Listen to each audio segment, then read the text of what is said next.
تسعى إليه جاهدة الحكومة العراقية، والذي بات اليوم مسعى واضحا عن طريق اللقاء بالعشائر ووضع حزام أمني يحيط بالعاصمة بغداد من أجل الحد من تسلل الزمر الإرهابية.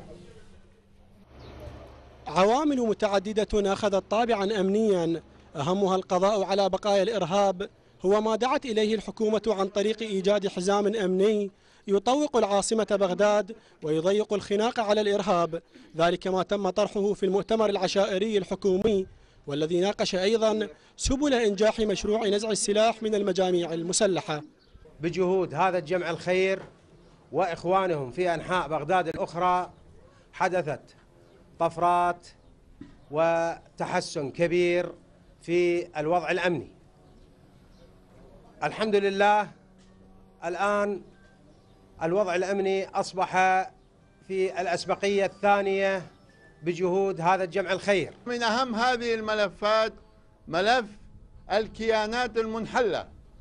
الآن أنجز 98% من هذا الملف، والآن في حكم المغلق، وكذلك مجالس الإسناد العشائرية التي عملت جاهدة من أجل ترسيخ المصالحة الوطنية. تعزيز دور العشائر من خلال تقديم المعلومات الأمنية والاستخباراتية للأجهزة المختصة لتصبح العملية رصينة بكل جوانبها، والتعريف بأهمية أن يكون السلاح حكرا على الجيش والشرطة والأجهزة التابعة لها هما ما سعى إليه المؤتمرون.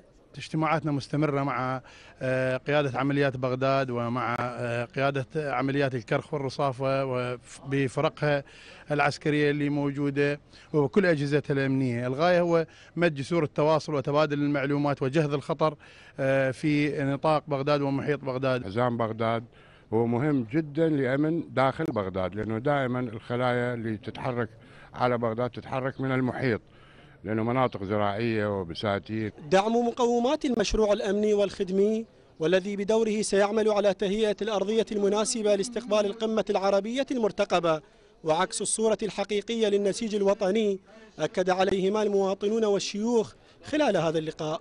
العمل يجب أن يكون هناك تنسيق بين مجالس شيوخ العشائر ومجالس الإسناد لغرض مساندة الحكومة. العمل على التهيؤ لردود استباقية عن طريق حزام أمني يؤمن مداخل ومخارج العاصمة بغداد، بالإضافة إلى الخطوات الأمنية الأخرى الداعمة لهذا الإجراء، ستعمل مجتمعة على درء خطر الإرهاب بكل أشكاله. ضياء المرسومي، العراقية، بغداد.